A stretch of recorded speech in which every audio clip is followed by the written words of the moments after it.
Good afternoon, everyone, and thank you for joining us today. My name is Janine Corey, and I'm a member of the class of 1982, graduate of the School of Arts and Sciences. I'm also a member of the Alumni Board, and if you're not familiar with what the Alumni Board is, it's made up of a group of about 24 alumni from various class years and universities, and it's designed to help the university engage with all alumni and students in a lifelong connection with one another through the university. I have found it a great opportunity to stay connected with the University of Rochester and take advantage of the many opportunities that we have as an alumnus. Today's lecture is a part of that popular Experience Rochester program where it's a faculty lecture series that exemplifies the university's commitment to lifelong learning. The series features timely topics and speakers unique to the university and are done both virtually and in person. There have been a wide range of registrants for today's session. It's an extremely timely topic, and we have students, parents, and alumni alike attending today. What I would like to do to start is to introduce today's speakers. George Alessandria is a professor of economics and the co-director of the Rochester Center on Global Economy at the University of Rochester. His research interests are in macroeconomics and international trade. In his use of the dynamic models to study trade flows, George and his peers pioneered a new approach to the field of international trade that allows us to understand the effects of business cycles on trade. Through macroeconomic analysis of behavior of firms, George's work has given insight to what were long-standing puzzles concerning the slow response of trade patterns to economic volatility, trade integration, and supply chain disruptions. He has published in journals such as the Quarterly Journal of Economic, American Economic Review, Journal of Public Economy, and the Journal of Monetary Economics.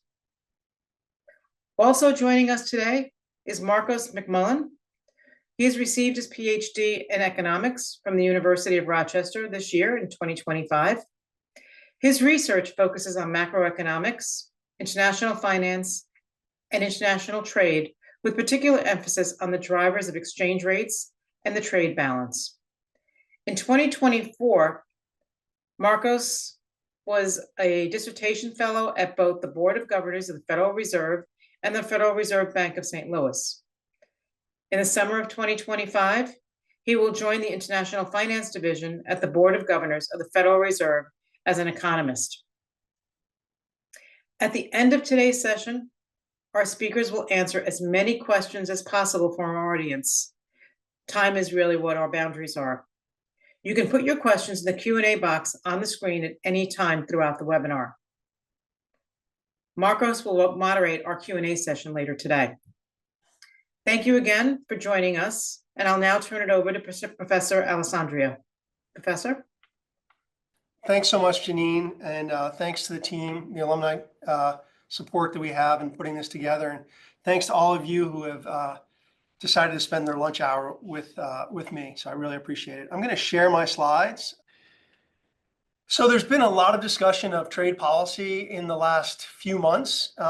We've been spending a lot of time here in Rochester talking amongst ourselves. I've been talking to all my colleagues throughout the world, some in Washington, about what exactly is going to go, what's going on. And so we thought this would be a good opportunity to showcase some of our expertise in the department and also just talk about some of the issues that we're facing. And so I'm going to, they gave me an hour to talk total. I wanted to have time to have a discussion. So I'm going to be pretty high level with a lot of things, but I'm also going to go from like the micro details to the macro elements and hopefully hit some of the highlights of what have been things that are on people's minds these days. So let me just start out with just like a brief overview of where we are right now. We'll call it the state of tariffs. I think it's good to have some perspective on what's going on and you know, the state of the world. So at this point, tariffs remain near historical lows, but tariffs have been a key policy tool for the last two administrations. There have been lots of discussions of tariffs going up. We heard that on the campaign trail. There were pledges of 20% tariffs on everybody, replace the income tax with tariff revenue. Since the new administration has taken place, following up on some decisions with the previous administration, there have been actions on Chinese goods for the most part. And then a few weeks ago, we had Liberation Day, which rolled out a scheme of tariffs that ranged anywhere from 10% at a minimum to 100%. Some of those have been essentially put on pause for 90 days. Okay. So of course, when we kind of look at this, we can say the world is falling apart. These tariffs are going to come into place. An alternative view would be that this is part of a bargaining ploy, and that the world could be facing maybe even lower tariffs in the future. The president has handled tariff negotiations for 100 years. Ever since the Smoot-Hawley, Congress would give permission to the president. Usually those negotiations would take 5-6 years. We have the GATT rounds, the things that led to the WTO. So 90 days pause to kind of renegotiate the whole world trading system is pretty ambitious, but who knows? This could be a way forward. I think we should be humble enough to understand that that's always a possibility. And I'm going to point out that we've reconsidered the world trading arrangement before. So in 1950, the U.S. put an embargo on China. Tariffs went up through the roof on all non-market economies at the time in 1951. There was the chicken tax of 1964, which is still with us today on SUVs coming in from any other country. Nixon imposed tariffs in 1971. Reagan imposed something called voluntary export restraints on a number of industries, and then we have the Trump-Biden experience. So, we've experienced similar events in the past. So at least I know that creates a lot of anxiety and doesn't relieve anybody that we've gone through things like this in the past. For me, it's an exciting time to be working in this area of international trade and macroeconomics, especially at Rochester. So, okay, so let me just give you like a little bit of a high-level state of the world.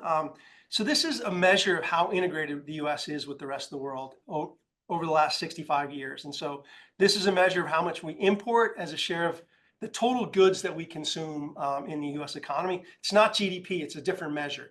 And as you can see, we started off in the 60s, we were kind of on 7-8% of our total spending on goods was imported. That rose to 40-50%, and that's kind of come down a bit. Now, there's lots of reasons why that integration has taken place. One of the things that we look at quite a bit is tariffs. So tariffs are going to, which I'll kind of go into more about what this measure of tariffs is. It's just going to be a tax on the goods that we're buying from overseas. And this is a weighted average of those tariffs over time. You can see that these things were about 8% on average. I'll show you bigger numbers later on. They've kind of drifted down.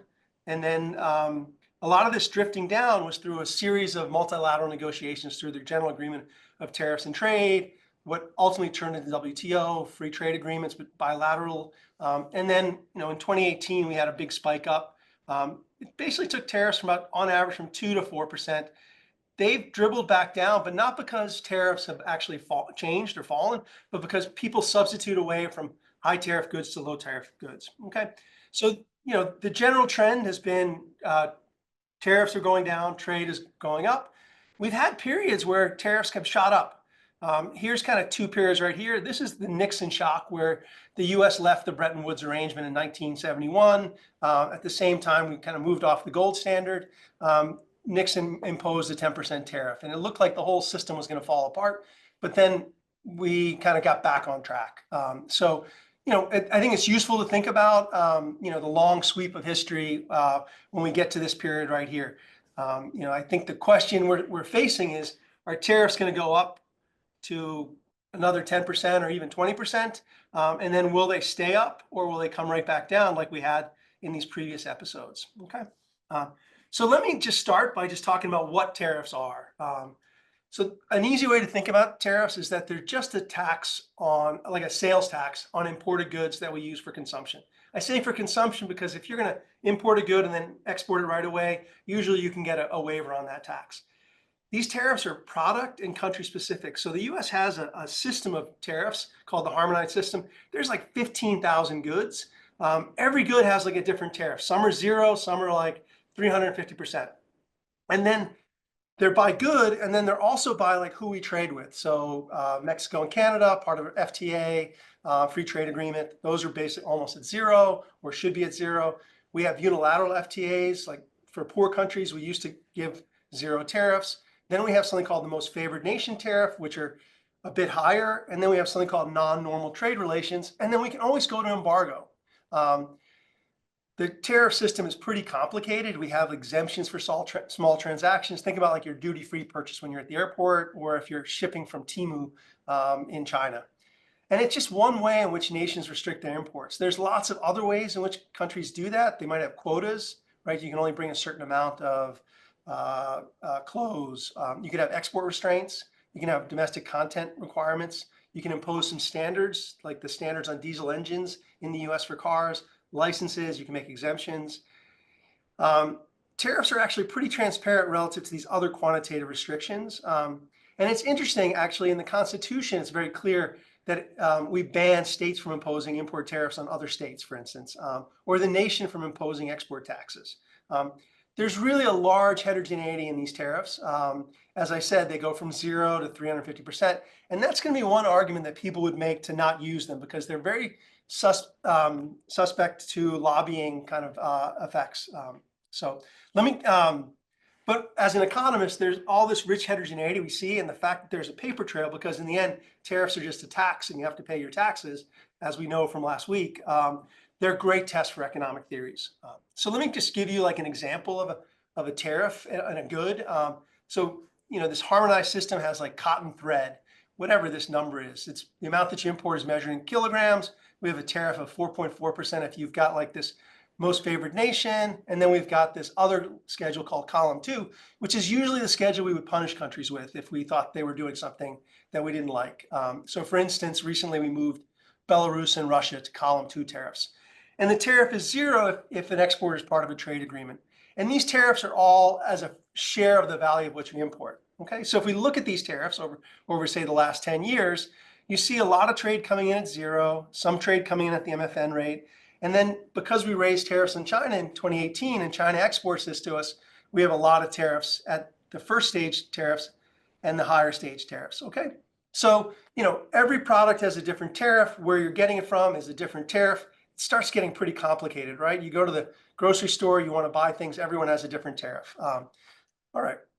If we look at the distribution of tariffs, that's what these are histograms. The blue line is the distribution of tariffs on China, on Canada in 2016. Almost every product came in duty with 0 tariff. There's a little bit positive stuff. Our MFN tariffs were pretty low, and they're basically the same as in China. If we fast forward to 2023, tariffs were still really low on China and on Canada and our MFN trading partners, but we'd really boosted these tariffs on China. Okay, so a lot of tariffs. You can see this is a range of tariffs from 0 to 30%. Most are kind of in that range, and we've seen these things kind of creep up, mostly on China in the last 10 years. Okay, all right.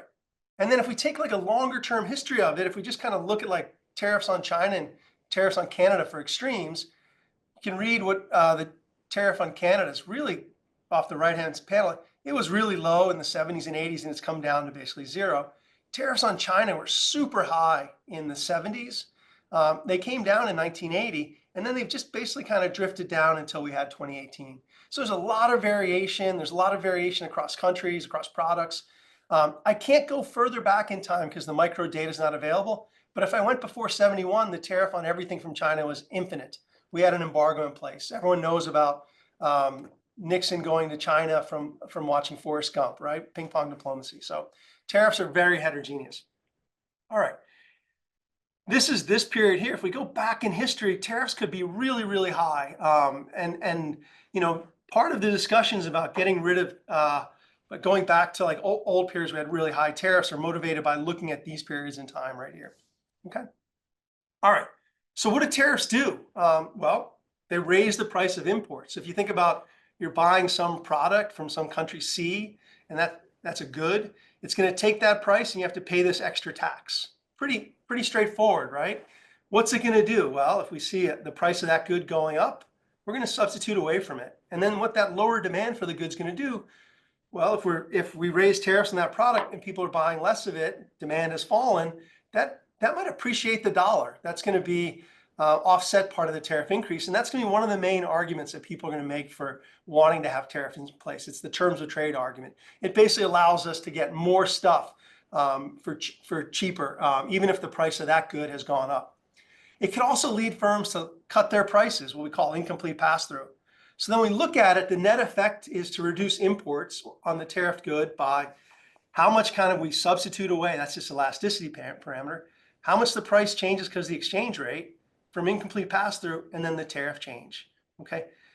So in the end, when we put a tariff in place, if it appreciates the dollar, it's going to make American goods more expensive. People might substitute away from American goods in the rest of the world, so our exports might not grow. And it's going to make non-tariff goods cheaper, so we might substitute towards those. Okay, which then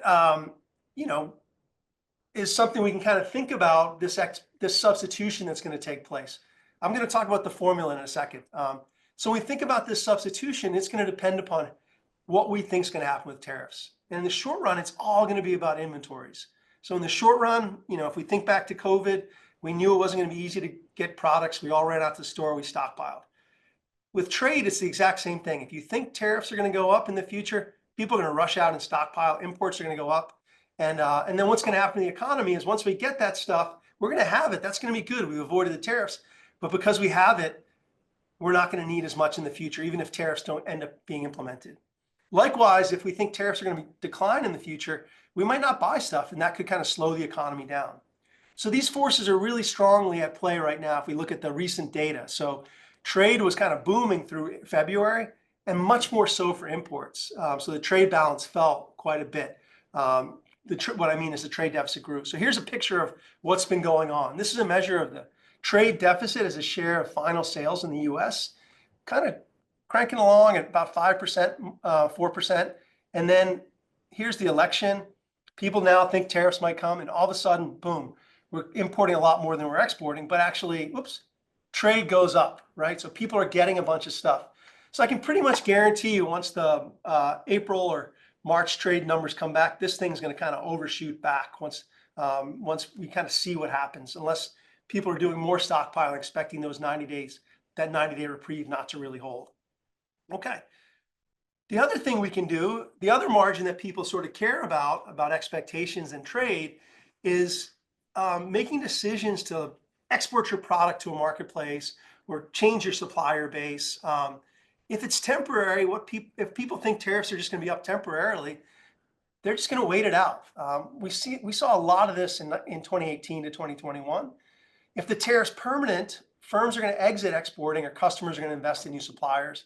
And that's what we saw in like 2021 and 2024. There's been kind of this structural substitution, which basically means when we think about how much substitution takes place, our trade elasticity is not a structural parameter. Fortunately, we can use theory to recover people's expectations of where we're going from the way that firms trade evolves. So let me just show you a little bit of evidence on kind of how that substitution takes place over time by looking at what happened with Chinese trade between the US in the 70s and 80s, and also around the recent changes, and then also show you how we can recover people's expectations of where trade policy is going. Part of what I'm doing here is to basically say, hey, the world's not going to maybe change so dramatically if tariffs do go up. So let me show you. This is that elasticity parameter that I looked on. The way to look at this, and it's what I'm doing is an event study from the two big changes in tariffs. Basically, in 1980, we lowered tariffs a bunch on China, and then in 2018, we raised tariffs a bunch. So this is telling me, if you read this like a number like -4, it's saying if a product had a 10% drop in tariffs, we're going to reduce our imports of that product by 40%. And so then this is over time. So the way to read this, the blue line says, well, when we first cut tariffs on China in 1980, we saw people buy more, but then it took a long time for us to continue to buy more and more and more. This is when China joins the WTO. In the long run, we started buying a lot more from China. We argue that a big reason why this didn't happen right away was because people didn't think the product, China was going to kind of remain a good trading partner with the US, given the change in administration in 1981. The black line shows you what happened in the 2018 change in tariffs. Again, it looks pretty similar to 1980. Of course, China's a much bigger trading partner in this period. And initially, we didn't see kind of a second round of substitution. So we took that to mean that people didn't think that this was going to last very long. And so through the lens of our research, we can then recover a path of expectation. Now, let me just tell you what this figure is. This figure tells us what people thought based on their behavior, where tariffs were going in 2015. This is what they thought in 2020. And then so at the beginning, given the way we see the substitution, people thought tariffs were going up, but they thought they were coming back down. And then this is basically by 2022, people now believe these tariffs are going to last longer. So again, when we look at the data, the way that people are acting is kind of going to tell us how tariffs are going to respond. Sorry, how trade will respond. All right, so I won't talk about the formula on reciprocal tariffs. There's way too much on the internet about that, and so I don't want to add to it. But now you have the tools, the elasticity, the exchange rate, and the pass-through coefficients to kind of think about that. All right, so now why do countries use tariffs? Well, it comes back to some of the things we've already talked about. Again, they may want to try to influence the terms of trade. Again, if the US raises their import tariff, that could appreciate the dollar, making all the goods we buy cheaper, allowing us to get more resources for the goods that we ship overseas. A lot of that effect depends upon whether the world retaliates against us. Another argument is going to be to raise revenue. So I'll talk about that a little bit more in detail.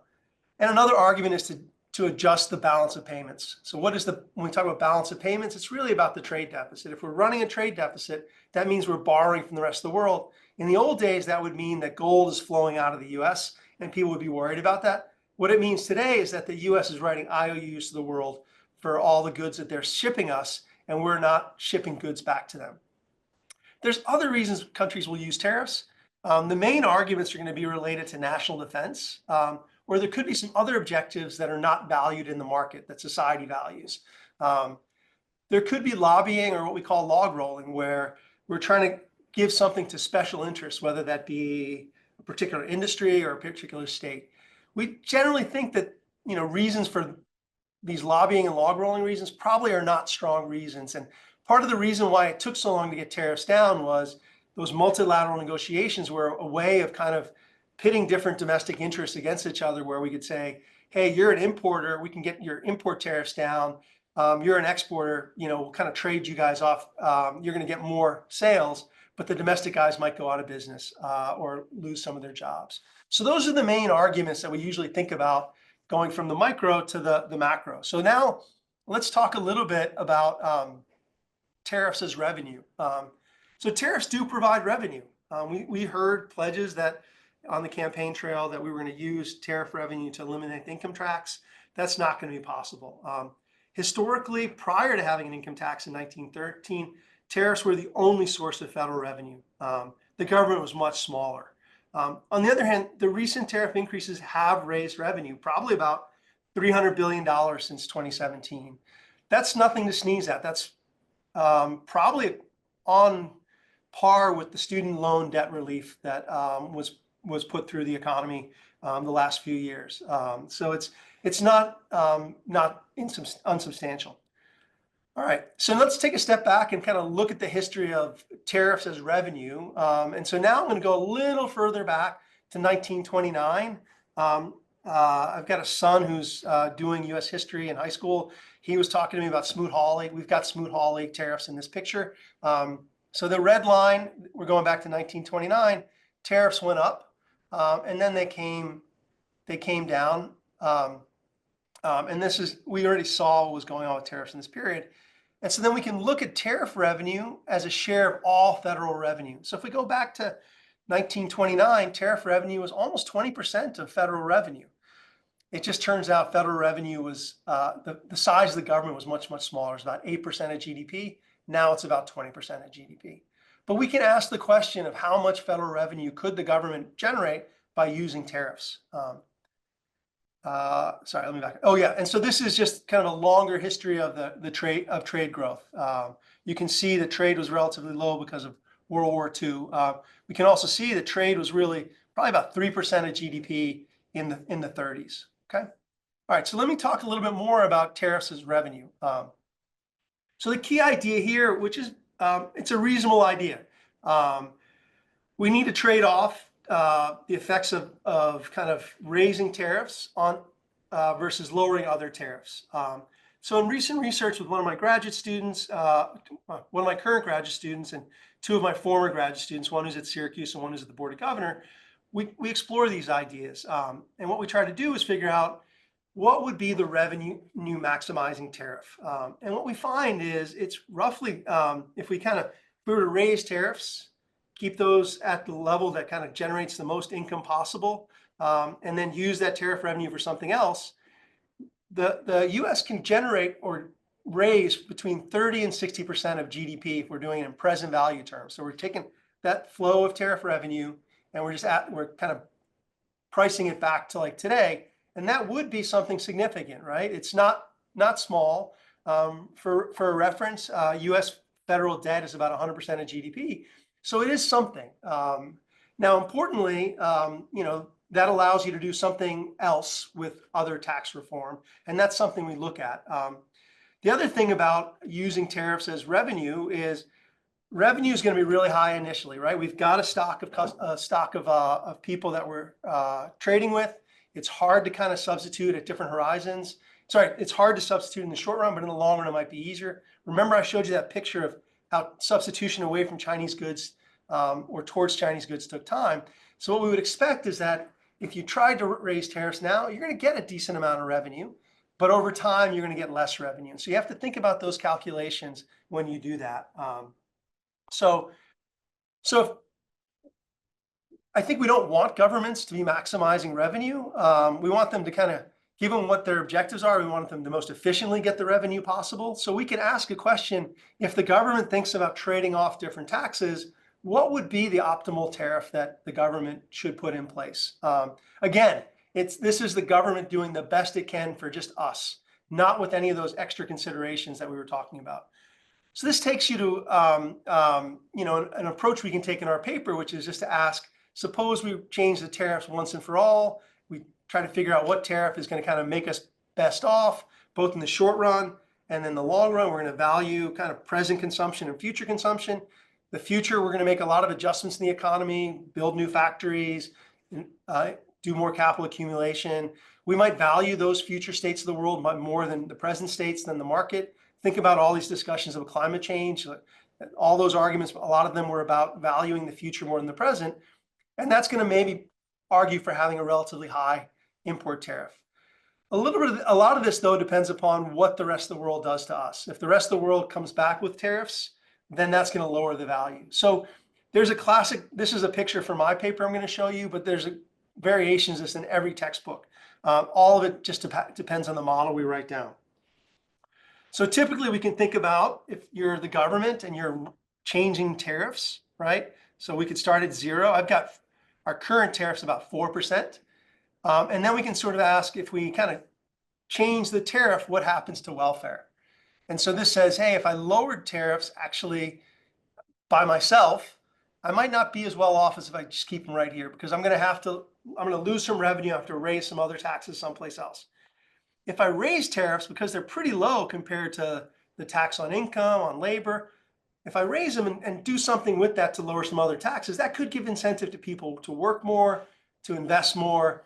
And then as long as the rest of the world doesn't retaliate, we probably would want to go to a tariff about 18%. Okay, that's unilateral. That's assuming that the rest of the world doesn't retaliate. There are reasons why the rest of the world might want to retaliate. That if I'm getting a tariff put on me, I have the same incentives to unilaterally put that. And so when you play that game, what we have is, this is kind of the outcome for each possible tariff. So if we together went to 18% tariffs, we're going to be worse off than if we stay where we are. But if we together go to like a different set of tariffs and kind of use the existing tariff revenue to maybe do a little bit of tax reform, we could actually have a little bit of a gain. And lowering tariffs further are not necessarily going to have really big gains for the economy. So this is a little bit controversial. It depends on the model you write down. This is probably the first model that really carefully looks at these trade-offs. But But there are arguments that people would make that would kind of push towards us. If you thought that like taxes on the other taxes don't change people's incentives, then you wouldn't want to kind of make these trade-offs. Yeah. Okay. So that's kind of the classic argument. Now there's one more kind of elephant in the room, which is the trade balance in trade. So a lot has been discussed about trade and the US deficit. It's about 3% of GDP. I showed you a picture of it, and I'll show you another picture. And it's been like that for a while. It moved around quite a bit with COVID, and we've had periods where it's bigger. Economists tend to think this reflects the relative strength of the US economy. We've got good productive opportunities here that draws capital into the US. It also reflects a low desire of Americans to save. I like to think about it right now in terms of like the students on campus, right? They're all running really big trade deficits, right? With their parents. They're borrowing to pay for college. They know they're gonna be more productive. I know some of our retired alumni, they're running really big trade deficits as well, but they're running it in a different way. They've got a lot of savings. They may not be working. And so that kind of arc of your life cycle leads to periods in your life when you borrow or lend in different amounts. The US economy is no different. So this is a strong argument that people have, and they say we shouldn't think about trade. But then people apply the same argument to China, and they say, well, China has grown faster than anyone. We would expect them to borrow to invest, unless the prospects there are not so good, or they have really strong reasons to save. So that's the flip side of it. And so a lot of economists will tell you it's not about trade policy or trade. That's not 100% true, in the sense that these forces for kind of shifting resources to a productive economy or taking your savings and moving them someplace else all depend upon how integrated we are as a world, the ease in which we can kind of move resources around. We don't trade with Mars, so we can't run a trade surplus or deficit. It's just by definition. So when you think about the world in 1960s and 70s, where we had relatively low trade, relatively small trade deficits, maybe surpluses, it was just harder to kind of move resources back and forth, and it wasn't really worthwhile to kind of pay the costs of doing that as it is today. I call it a scale effect. Now, that's about how like the level of tariffs can affect how much we borrow and lend. But then tariffs can also, they can be involved in the adjustment if they're dramatic, if they're temporary, and if they dramatically hurt US growth prospects more than the rest of the world. So let me just show you the data a little bit on the trade balance. This is the trade balance as a share of GDP going back to 67. So, this is the mid 80s. The US got very worried about these trade deficits. Then it recovered. These are the mid 2000s, almost 6% of GDP here. And then since the Great Recession, you can see like the trade deficit really closed in a recession. It's been roughly about 3%. It widened a lot in COVID, actually, right? We had these strong shutdowns. The rest of the world, like China, didn't shut down as much as we did. And so we could borrow from them to kind of smooth out COVID. But it's been, for the last few years, after we recovered, about 3% of GDP, okay? Now, people are very worried about these widening trade deficits. They say it's all due to trade, or it's all due to growth prospects. It's one or the other. It's not one or the other. We can get some idea of how trade can affect the scale of this borrowing and lending by remeasuring this as the trade balance as a share of trade. That's what this red line is. It's telling me, as a fraction of how much I trade, how much do I borrow and lend? Now, when you look at it this way, these kind of two trade deficits don't look so different. So this kind of just tells us that trade is a factor. Governments can get involved in kind of adjusting the trade balance if they want, using tariffs or the exchange rate. But there's subtle arguments to try to understand these things better. So I think I wanted to try to keep this to half an hour. I know this has been kind of a whirlwind. Let me just sort of give you some final thoughts. Trade policy is super exciting. Hopefully my enthusiasm has kind of rubbed off a little bit. I do think it should be discussed as part of tax reform. If you look at the Constitution, the Congress has some role in taxation. It gets delegated to the president. It would be nice to sort of link these things if we're going to link them in terms of revenue. It might create more stability in tariffs and trade. I will say we have been through versions of the world trading system looking like it's falling apart. And we need structure analysis of trade in the macroeconomy, like those that are being undertaken in the Rochester Economics Department. I will say the politics are beyond me. We have a wonderful political science department at Rochester. I've been talking to that group. I'm learning a lot. We're very good at measuring things and quantifying things in economics. There's some subtleties that we don't pick up on. So thank you for taking the time to talk to me. I put some links up here if people want to see some of the people who are doing research in Rochester in this area. You can click through. I think my slides should be available. And then we've got Marcos McMullen, who has graciously offered to moderate the Q&A component. Marcos, as Janine mentioned, is a graduate student who just defended his dissertation. He has a wonderful paper on trying to understand how trade shocks and financial shocks have propagated through the US economy and the world economy over the last 40 years. So he's just the right guy to moderate a discussion like this. So thank you for sharing your time with me. Marcos. Hi, can you hear me? I can hear you, yep. Great. So that was a very interesting talk, and thank you very much for your nice words at the end. So I'm going to start by reading some of the questions that we have here in the chat. So first of all, can you give the best case and worst case scenarios for the current trade war? Yeah, I mean, that's a great question. So it turns out the best case and the worst case scenarios might be the same scenario in the sense that, so I think most economists without a doubt will say that we don't want to have tariffs. I think, it's almost heretical to say that we want tariffs. So if you kind of take that view that tariffs are in the end only going to create costs, even, you dismiss the optimal tariff arguments, then I think what we probably want to say is like a temporary trade war would actually be the least costly trade war because it doesn't last for very long, right? And so if we think about our lifetime utility, it has kind of a small effect. But then if we kind of think about what it could do to the economy in the short run, it could be very disruptive, right? So it's kind of like a snowstorm where if it's really hard to get stuff, think back to like supply disruptions in 2022, people might just take a break from producing, consuming, and everything, and so you could get thrown into a recession of some sort. It's you guys are all from Rochester at some point. The snow melts, and we go back to work, and so a temporary trade war could be kind of disastrous in the short run, but in the long run, if it's just temporary, it doesn't have like a big effect on the economy, I think. So I think that's probably the good and bad of that case. Yeah. Great. Another question is, do we know how much of that 300 billion that was raised in tariff since the Trump-Biden increase in tariffs to China was paid by US consumers versus absorbed by importers through partial pass-through? Yeah, so this is like a really great question, and one of like very, very hotly debated. And so ultimately a tax is paid by somebody. And so I tried to talk about this earlier when I talked about what happens when we put a tariff in place.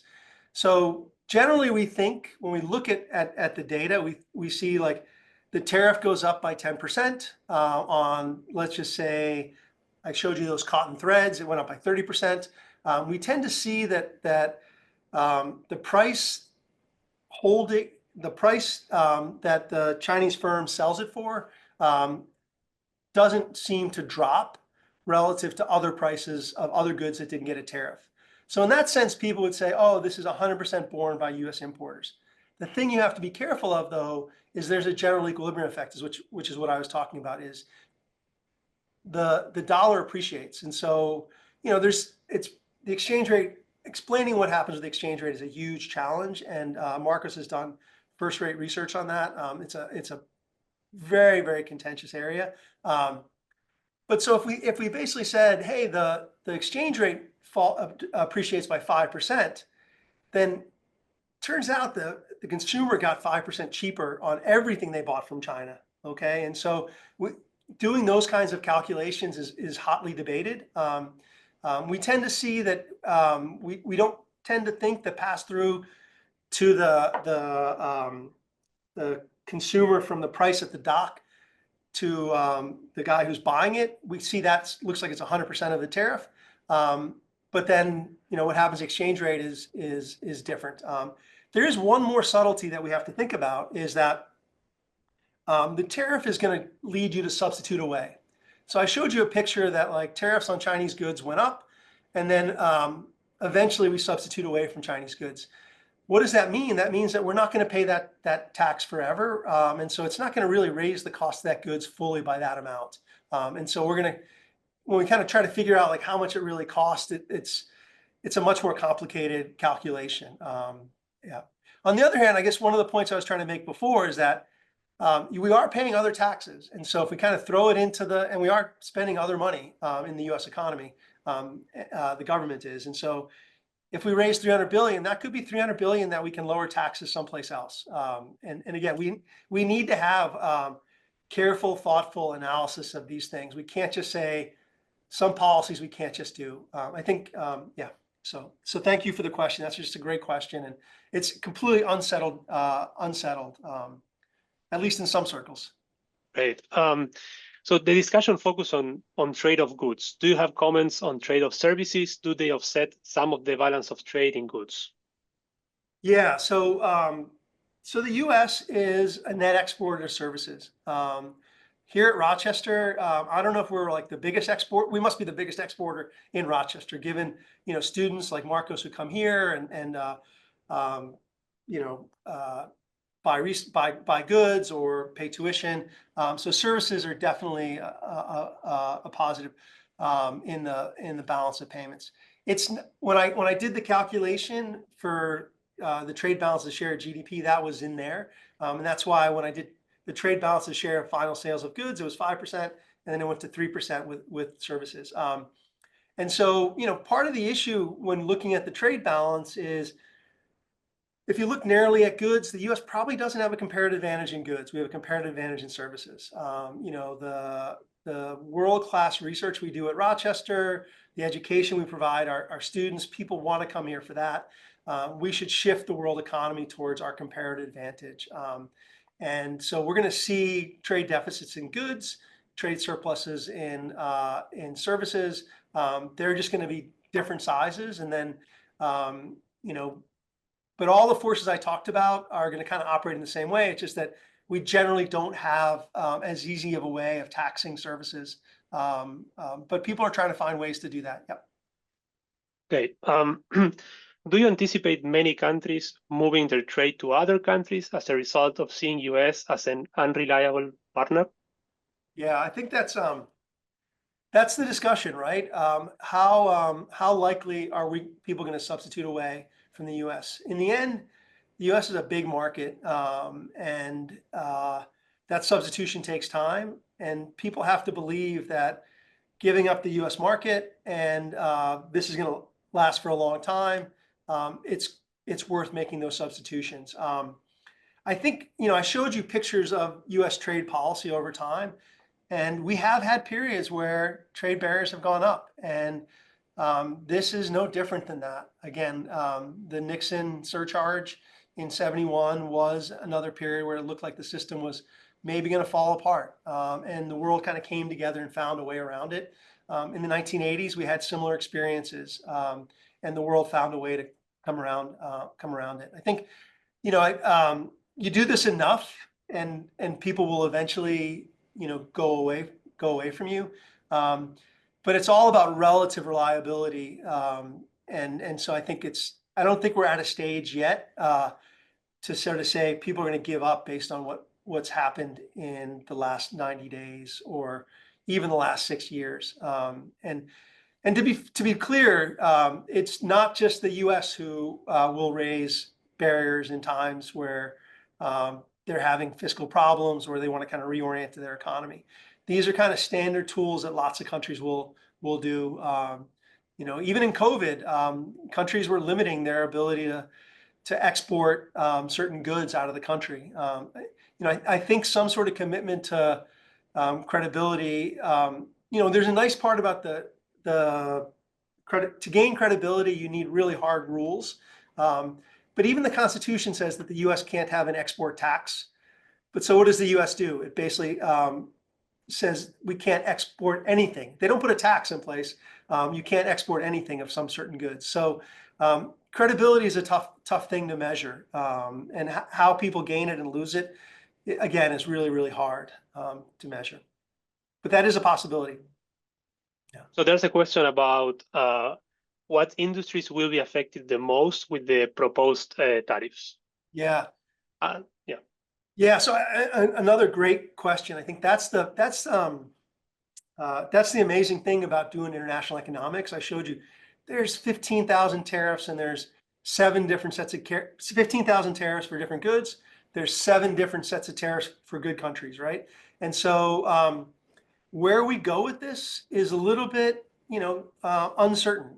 And I think when we looked at the first round of tariffs that Trump put in place in 2018, it wasn't what we expected. It was, I described like the U.S. tariff system. The U.S. tariff system has a column 1 system, which is what we give our friends, not our best friends. It's column 1 is our friends, and then we've got something that's like people we're not at war with, or we're okay with. That's column 2. And historically, we would just kind of switch between those two if you fell out of favor. So in 1980, when we kind of took China from column 2 to column 1, that was because we saw that they were doing reforms, and then the threat was always we go back to column 2. In 2018, Trump chose a whole different system of tariffs. I think what we learned from that system of tariffs, and it was completely unanticipated. So if you go to that paper that I referred to, you couldn't figure it out ahead of time the way people behave. What we tended to see is in the beginning they were trying to hit industries that were really being strongly subsidized internationally. It's always a question when you're kind of trading with non-market economies that kind of allocate resources, how to deal with these subsidies. So they hit those, but then they wanted it bigger, and so they kind of hit other goods. And so it ended up hitting a little bit of everything. They didn't hit iPhones the first time around. I think now that China is a much smaller part of our imports, I think you could imagine it being a little bit broader than the last time around. But it's hard to measure. And then what effectively happened was companies could lobby for like protection. So my sense, I think the arguments right now are more national defense kind of things, and having some more domestic capacity to produce machines. So I don't know if this is just related to thinking about the wartime economies, where in 1939, 41, when you go to war, you take all the car factories, you turn them into tanks. So I can imagine any industry that could have those national defense could end up getting a lot of protection, right? And so if you're a retailer of imported autos, you're going to have a hard time selling those. And if you're a producer, you might be able to make extra profits today. So, but it's still a little bit early.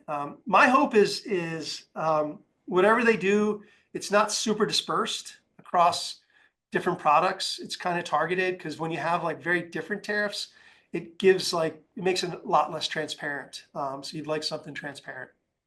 Yeah. There's a related question to this as well. Can you explain more how the effect of tariff differs for products made entirely overseas, like in China and sold in US stores, Walmart, Amazon, compared to products that are partially made overseas, for example, the iPhone or car parts, but have added value done in the USA?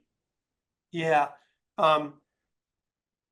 So the world is a big trading network. So in that sense, like nothing is made entirely overseas and nothing's entirely made in the US. A lot of our trade agreements would, like with Canada and Mexico, have domestic content requirements to be able to access the super low tariffs.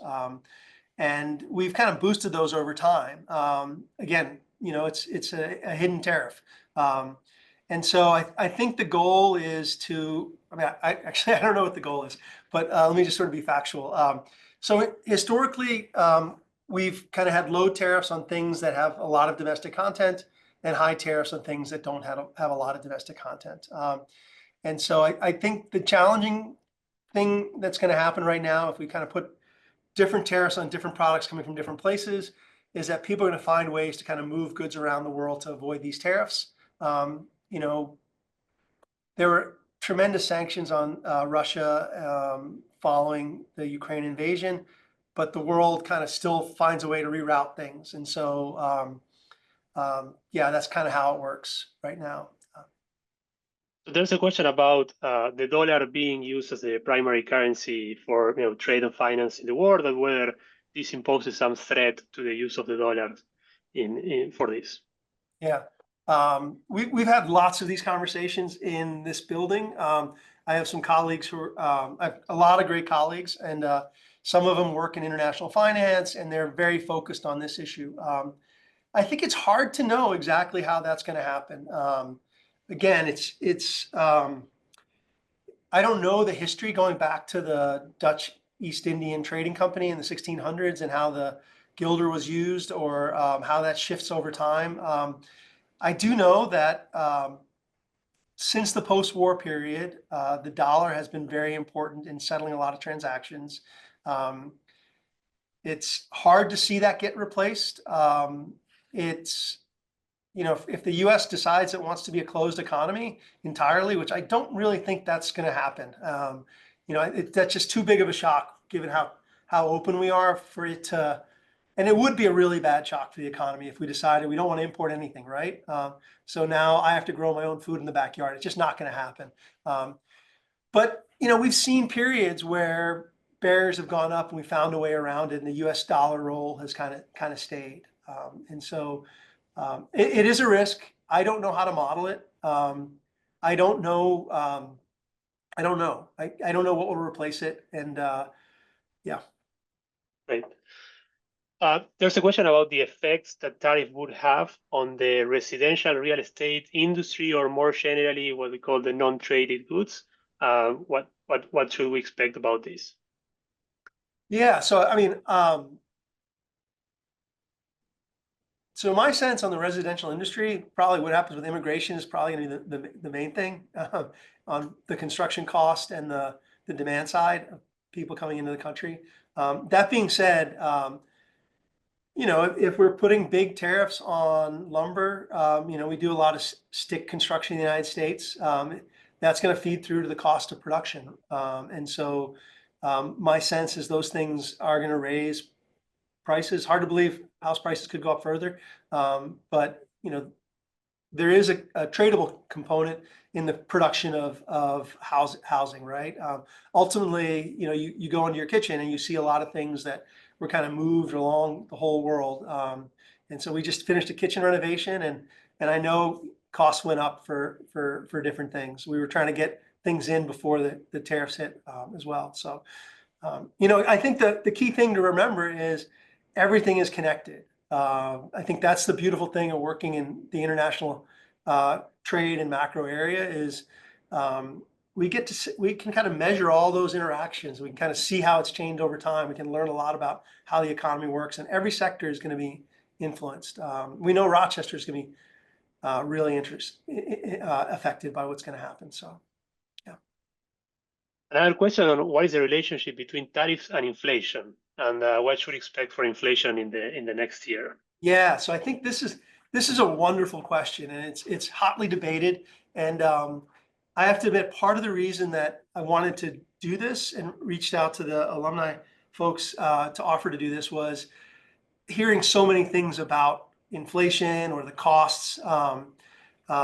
They're all kind of very partial equilibrium analyses. So as I started out in explaining early on, like if we put a tariff in place, it's going to kind of raise the relative price of the goods that are getting tariffed. That's going to be undone a little bit potentially by what happens to the exchange rate. But that's all about relative prices. It's not about inflation. Inflation is kind of the average price level.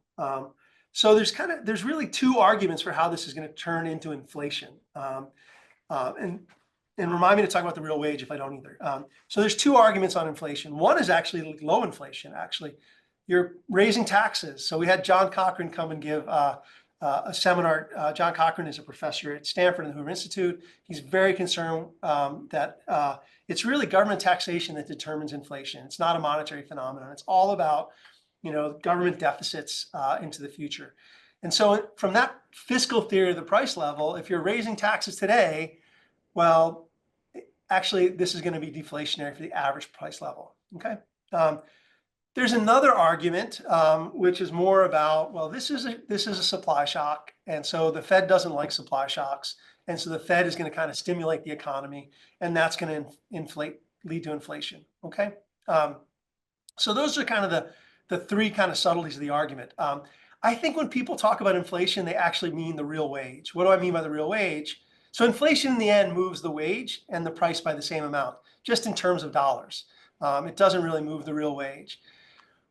When we think about the real wage, it's, given my salary at Rochester, when I go out to buy stuff, does my salary buy more or less than before? And that can happen because my wage, I might buy less because my wage went down or prices go up. But in the end, it's all about the real wage. And so, this is where I was kind of talking before about the optimal tariff. A lot of it depends upon, do we cut other taxes that stimulate production? Do we kind of gear that towards producing more goods? It can kind of boost the real wage in the end, depending upon what you do, if you kind of offset other distortions. But there's a big debate on this. I'll admit, like, the literature is not great on it. My view on it, for the most part, is the kind of big inflation in the 80s that we had was not about the fact that when you look historically, we had a big inflation in the 80s, big inflation in the 70s. Those were mostly monetary phenomenon or fiscal phenomenon. They weren't because we were lowering tariffs. In fact, it looks like it goes the opposite way if you kind of look at those spikes. So I think we have to be a little bit careful about that discussion. Well, thank you very much for these Q&As, and can you provide us with your final thoughts? I've got so many thoughts. My head's exploding. Every day I wake up, I can write 3 more research papers. I want to talk to my graduate students about this, and want to talk to my neighbors who stop me on the street all the time to talk about this. It's just an exciting time. I think we have to have some patience with the system to see how it works out. My sense is there's going to be lots of changes, and there's going to be highs and lows. And I think whoever's in power wants to do the best for the U.S. economy. And I think we've experienced these kinds of changes in the past. And again, I think we're hoping that this is all going to turn into a good situation for the world economy and the U.S. economy. And economic research can help us to provide guidance. I'll admit, I think a lot of what we hear is not kind of funneled through the structure of a model or past evidence. It's kind of knee-jerk, and so we need analysis in this area to kind of inform policymakers. So it's an exciting time. So thanks everyone for sharing your hour with me. And if you have some suggestions or thoughts, please reach out to me and let me know. Again, we love research here at Rochester, and these are really exciting times. So thanks. Well, thank you, Professor Alessandria. You covered an incredible amount of content today. My head is still spinning, but I'm sure from your perspective, as you just mentioned, you barely scratched the surface, and we would all enjoy lots of hours in a bar probably talking through this even further. Thank you also, Marcos, for facilitating the Q&A period. Very great questions from all of our attendees that provided them. And for those of you who've attended, I hope you, like me, enjoy attending sessions like this where we can sit in a class, learn quite a bit, but yet not have to take the exams and do the papers that we did when we were students. And for those of you who might be students still and having to take those tests, it's well worth it. We hope you enjoyed our program today, and we would like to hear your feedback. Please take a moment, if you can, and share your thoughts about the session through a brief anonymous survey. The link you'll find will appear on your screen at the end of the webinar today. And also, we'd like to see all of you, or many of you, join us for future sessions that are coming, as well as some of the in-person sessions that we do. So keep an eye out at the uofr.us/events on the U of R website. for all the upcoming events. And if you can take some time, a little bit of a plug, you'll see some great changes to our website and the work that the new marketing department has put the University of Rochester in the front lines and visibility. So enjoy the rest of your day and look forward to seeing many of you on our next session. Be well, everybody. And thank you, gentlemen. Thank you, Janine. Thank you, everyone. Thanks, everyone.